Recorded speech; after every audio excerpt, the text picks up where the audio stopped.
Hey everyone, आप सबका स्वागत है हमारे इस YouTube channel social classes 9 to 12, जहाँ पर मिलता है क्लास 9 से लेकर क्लास 12 के सोशल और ह्यूमैनिटीज़ आर्ट्स के सारे सब्जेक्ट का बिल्कुल free of cost best quality education. आज हम डिस्कस करेंगे आपके क्लास 11 पॉलिटिकल साइंस का chapter right in the Indian constitution, जो आपका political science constitution network book का सेकंड चैप्टर। ये चैप्टर बहुत ही मज़ेदार होने वाला है। अभी सबसे पहले हमारे इस चैनल को सब्सक्राइब कर लो, जिसकी वजह से आप इस चैप्टर के सारे वीडियो, सारे कंसेप्ट, सारे एकदम बहुत अच्छे से समझ जाओगे। इंपॉर्टेंट क्वेश्चन, सजेशन, आपके जो टॉपिक्स होने वाले हैं वो सारे हम बहुत अच्छे से डिस्कस करेंगे। हमारे इस चैनल को जल्द से जल्द बिना किसी देरी के सब्सक्राइब कर लो। चलो शुरू करते हैं बिना किसी देरी के। Okay, rights in the Indian constitution, इसका मतलब पहले समझते हैं। देखिए, हमारा प्यारा देश भारत एक बहुत अच्छा देश है, जिस देश को आज से 75 ईयर्स एगो, और हम कह सकते हैं 70 to 75 ईयर्स एगो, एक कॉन्स्टिट्यूशन मिला। कॉन्स्टिट्यूशन मतलब संविधान, जहाँ पे हमारे देश को चलाने के लिए सारे रूल्स रेगुलेशन, कैसे किसको चलना है, कौन सा किया, कौन सा काम के लिए कैसा करना पड़ेगा, कैसा किया, सब कुछ लिखा हुआ है। वो जो बुक है, जो लॉ बुक है, जो रूल्स रेगुलेशन का बुक है, हम क्या कहते हैं उसको, कॉन्स्टिट्यूशन। ओके, अभी इस चैप्टर में हम कुछ बेसिक चीज़ पढ़ेंगे कि हमारे कॉन्स्टिट्यूशन में हमारे लिए कौन सा राइट्स मतलब अधिकार दिए हुए हैं, और ये अधिकार हम कैसे यूज़ कर सकते हैं, क्या, और कुछ सब कुछ पढ़ेंगे। ओके, चलिए शुरू करते हैं पहले। ओके, मैंने जो बताया वो इंट्रोडक्शन में है। अभी देखिए, इंपॉर्टेंस ऑफ राइट। ओके, हमारा जो इस चैप्टर का पहला टॉपिक है वो क्या है, importance of right. That means हमारे जो संविधान है, हमारे जो देश है, वहाँ पे अधिकार, दैट मीन्स राइट का इंपॉर्टेंस क्यों है। हम यहाँ पे दो एग्जाम्पल लेंगे। ओके, दो एग्जाम्पल की मदद से समझेंगे कि राइट्स का क्यों ज़रूरत है। देखिए, आपका जो पहला एग्जाम्पल है वो है 1982 का एक एशियन गेम्स का इवेंट हुआ था। ओके, वहाँ पे क्या हुआ, बहुत सारे लोगों को काम पे लाया गया। अब जो लोगों को काम पे लाया गया उनको बहुत कम, मतलब उनका वेज दिया गया। वेज मतलब उनका जो डेली का पेमेंट होता है, काम करने का बदले जो मनी होता है, बदले में मनी होता है ना। तो सब लोग, तो मैं जो आपको फ्री में पढ़ रहा हूँ, सब लोग थोड़ी ना फ्री में आके काम करेंगे। क्या कहते हो यार तुम लोग। अभी क्या होता है, एक्चुअली जो लेबर्स होते हैं वो तो गरीब होते हैं, उनको हमको सपोर्ट करना चाहिए। बट जो एशियन गेम्स हुआ था उनमें जो गवर्नमेंट में जो लेबर एंगेज किया था, उनका जो पेमेंट था ना बहुत कम था। आप समझ लो, उनको 50 रुपीज़ 60 रुपीज़ दिया जाता था। एग्जाम्पल, मैं जस्ट ये एग्जाम्पल ले रहा हूँ, उनको 50 रुपीज़ 60 रुपीज़ दिया जाता था और उनको सारा दिन काम कराया जाता था। ये तो बहुत गलत है यार। 50-60 रुपीज़ में वो कैसे अपने फैमिली को चलाएंगे। ओके, कैसे करेंगे। तो ये एक एग्जाम्पल है जिसके लिए हम कह सकते हैं राइट ज़रूरी है। अगर उनके ऊपर अच्छे से आपका राइट, दैट मीन्स आपका जो फंडामेंटल राइट, मौलिक अधिकार जिसको हम कहते हैं, अगर वो अलाउ होता, अगर उसको एप्लीकेबल किया जाता, तो वो अच्छे से काम कर पाते, उनको ज़्यादा सैलरी मिलता, दैट मीन्स ज़्यादा पेमेंट मिलता उनके काम के बदले। उसके बाद हम दूसरा एग्जाम्पल लेंगे। दूसरा एग्जाम्पल है मिचाइल दूसरा जो अपना एग्जाम्पल है वो है अपना मिचाइल लेलुम की, जो हमारे इंडिया के एक घर से आते हैं जिसका एज था 23, जब इसको अरेस्ट कर लिया गया था। ओके, देखिए, इसको अरेस्ट करने का वजह क्या था उसको हम समझते हैं। देखिए, इसको ऐसे ही अरेस्ट कर लिया गया, किसी संदेह के बेसिस पे, किसी प्रॉब्लम के बेसिस पे इसको अरेस्ट कर लिया गया था। बट वो रीज़न ना आपके बुक में अच्छे से लिखा नहीं हुआ है। ओके, बट उसको जब पुलिस ने अरेस्ट किया असम के एक विलेज से, उसको बहुत मतलब टॉर्चर किया गया, बहुत उसके साथ खराब बुरा बिहेवियर किया गया, बहुत उसके साथ मतलब टॉर्चर वर्चर किया गया, बहुत ख़राब कुछ किया गया, जिसकी वजह से उसका medical health, that means mental health उसका ख़राब हो गया, मेडिकल कंडीशन ख़राब हो गया। उसको हॉस्पिटल में रखा गया, जो जो लोकप्रिय गोपीनाथ बरदौरी हॉस्पिटल है वहाँ का, तेजपुर का, असम में। तो वहाँ पे रखा गया, वहाँ पे ट्रीटमेंट हुआ, उसका बाद में ठीक हुआ। फिर उसको समझो, उसको 2 बार मतलब उसको ट्रायल, मतलब वो अपना कह सके कोर्ट में कि मैं निर्दोष नहीं हूँ, उसका चांस भी उसको नहीं मिला। मतलब कितना बड़ा अन्याय है। इसके लिए तो राइट चाहिए। ऐसा ऐसा कुछ इवेंट्स होता है हमारे देश में जिसमें हमारे लोगों को बिना मतलब के, बिना कुछ चीज़ों के उनको अरेस्ट कर लिया जाता है, उनको सब पनिशमेंट किया जाता है, उनको बहुत ख़राब ख़राब चीज़ किया जाता है, जिसके लिए क्या चाहिए होता है, जिसके लिए राइट चाहिए होता है, जिस राइट की मदद से वो लोग बच सकते हैं।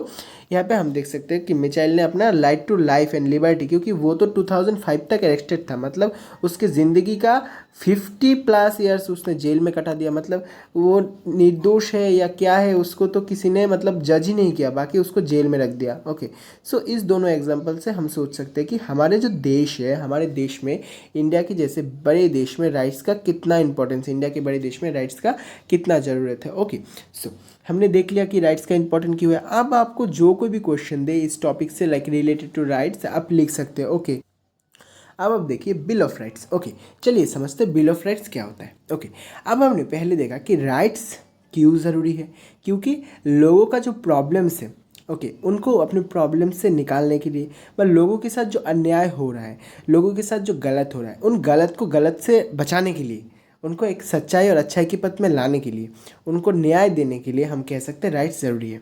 अब bill of rights that means, अब राइट तो ऐसा नहीं कि राइट जैसे कि एक राइट लिख दे राइट, ऐसा नहीं होता है कि कुछ राइटों का एक बंडल होता है, कुछ राइटों का एक बुक होता है, कुछ राइटों का एक कह सकते हैं हम क्या होता है, एक राइट का जैसे कि एक एक पार्ट हो गया, इसमें 1 2 3 4 5 6 राइट लिखा हुआ है ऐसे ऐसे ऐसे, तो उसको हम क्या कहते हैं collectively bill of rights. Okay, चलो समझते हैं। बोथ द एग्जाम्पल हमको क्या कहता है, ऐसे चीज़ कहता है, a democracy must ensure that individual has certain rights. Yes, democracy मतलब इंडिविजुअल के पास कुछ राइट होना चाहिए। देयरफॉर यस, इंडिया एक डेमोक्रेटिक कंट्री है तो मतलब राइट्स तो मैंडेटरी है। Okay, therefore it is often a particular in the most democratic countries you can. Therefore, it is often a practice in the most democratic countries list right of the citizens in the constitution itself. That means maximum democratic country में अपने citizens के लिए, अपने लोगों के लिए कुछ right अपने संविधान दैट मीन्स अपने कॉन्स्टिट्यूशन में लिस्टेड होता है। ओके, कुछ राइट लिस्ट किया जाता है। Such a list of right mentioned and protected by the constitution. ये जो राइट्स है ये कॉन्स्टिट्यूशन के द्वारा प्रोटेक्टेड किया जाता है, उसको हम क्या कहते हैं, bill of rights. Bill of rights समझ आ गया, मतलब ऐसे कुछ राइट जो कॉन्स्टिट्यूशन में लिखा हुआ है और इसको कॉन्स्टिट्यूशन खुद प्रोटेक्ट कर रहा है, इसको कॉन्स्टिट्यूशन खुद प्रोटेक्शन दे रहा है। मैं आपको एक एग्जांपल देता हूँ। ओके, जैसे कि right to speak, okay, right to life of liberty, okay, right to life, right to speaking, okay, आप और कह सकते हैं कि राइट टू इक्वालिटी। ओके, आपको सब जगह पर समान अधिकार मिल रहा है। ओके, आप चाहे तो कभी कहीं भी पानी पी सकते हो। ओके, आप कहीं भी कुछ भी बोल सकते हो, मतलब कुछ भी, मतलब ऐसा कुछ नहीं है जो देश आप अगर बोलने जाओगे देशद्रोही बात करोगे तो अच्छा नहीं होगा, मतलब अच्छा बात। जैसे कि आप अगर रास्ते में चल रहे हो, ओके, आपको कोई नहीं बोल सकता कि आप चुप रहो, आप नहीं बात कर सकते, आप बात कर सकते हो। आप किसी की चीज़, आप एनवायरनमेंट के बारे में बोल सकते हो, आप गवर्नमेंट के बारे में बोल सकते हो, बट वो मतलब एंटी नेशनल नहीं होना चाहिए। ओके, आप कुछ भी बोल सकते हो बट वो किसी को दूसरे के इंटेंशन को, दूसरे को हार्म नहीं करना चाहिए। आप कुछ भी बोल सकते हो। ओके, आपके पास राइट्स है। सो ऐसे जो राइट्स का जो बिल होता है, ऐसे जो राइट्स का जो किताब होता है, ऐसे जो राइट्स का जो होता है ना कलेक्शन, उसको हम क्या कहते हैं, bill of rights. Bill of rights clear हो गया। ओके, सो एवरी पर्सन के पास कुछ राइट होता है जो अपने राइट्स को यूज़ करके इस देश में बहुत अच्छे से रह सकते हैं।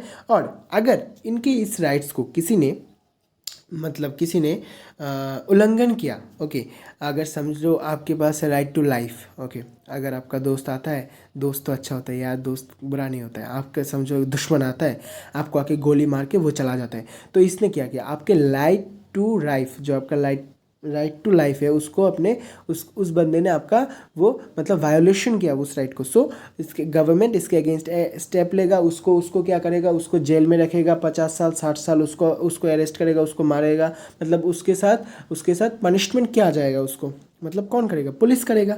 इसलिए अपना हम क्या कह सकते हैं, जो हमारा बिल ऑफ राइट्स है वो उसको प्रोटेक्ट कौन करता है, उसको प्रोटेक्ट हमारा गवर्नमेंट करता है, उसको प्रोटेक्ट जुडिशरी, लेजिस्लेटर, ब्यूरोक्रेसी सब लोग मिलके। दैट मीन्स गवर्नमेंट तो प्रोटेक्ट करता है। पुलिस किसके अंडर है, गवर्नमेंट के अंडर है। जुडिशरी वो खुद एक इंडिपेंडेंट बॉडी है जो हमको न्याय दिलाते हैं, हमारे लॉयर्स न्याय दिलाते हैं। लेजिस्लेचर हमारे रूल्स बनाते हैं। Bureaucracy that means IAS IPS जो होते हैं अपने, वो लोग अपने लॉ एंड एडमिनिस्ट्रेशन को ठीक रखने का, मतलब हमारे साथ कोई अन्याय ना हो वो चेष्टा करते हैं। ओके, समझ आ गया। ओके, चलो आज के लिए इतना ही पढ़ते हैं। हमने समझा कि इंपॉर्टेंस दैट मीन्स हमारे जो संविधान है उसमें राइट्स का क्या इंपॉर्टेंस होता है। ओके, हमने समझा कि बिल ऑफ राइट्स क्या होता है, बिल ऑफ राइट्स का मतलब क्या होता है। ओके, उसके बाद हमने समझा कि इस चैप्टर में हम बाकी क्या पढ़ेंगे। आगे हम इस चैप्टर में पढ़ेंगे आपके fundamental rights in the Indian constitution. Okay, हम पढ़ेंगे हमारे संविधान में जो फंडामेंटल राइट का मतलब है मौलिक अधिकार। दैट मीन्स ऐसे कुछ राइट जो कोई नहीं तोड़ सकता, कोई नहीं, मतलब प्राइम मिनिस्टर भी नहीं तोड़ सकता। ओके, ऐसे कुछ राइट्स के बारे में हम डिस्कस करेंगे। बहुत इंटरेस्टिंग होने वाले हैं यारो। सो हमारे इस चैनल को सब्सक्राइब कर दो, आपका सपोर्ट हमारे लिए बहुत ज़रूरी है। सो प्लीज़ सपोर्ट अस, हमारे चैनल को सब्सक्राइब कर दो, हम आपको बेस्ट क्वालिटी एजुकेशन देने का प्रॉमिस करते हैं। सो चलो तब तक के लिए इतना ही। Next part that means part 2 में हम बाकी डिस्कशन करेंगे। सो तब अभी इस चैनल को सब्सक्राइब कर लो, और बाकी part 2, part 3, part 4, part 5, part 6 जितने भी होने वाले सबका लिंक इस वीडियो के डिस्क्रिप्शन में आपको मिल जाएगा क्लासेस होने के बाद।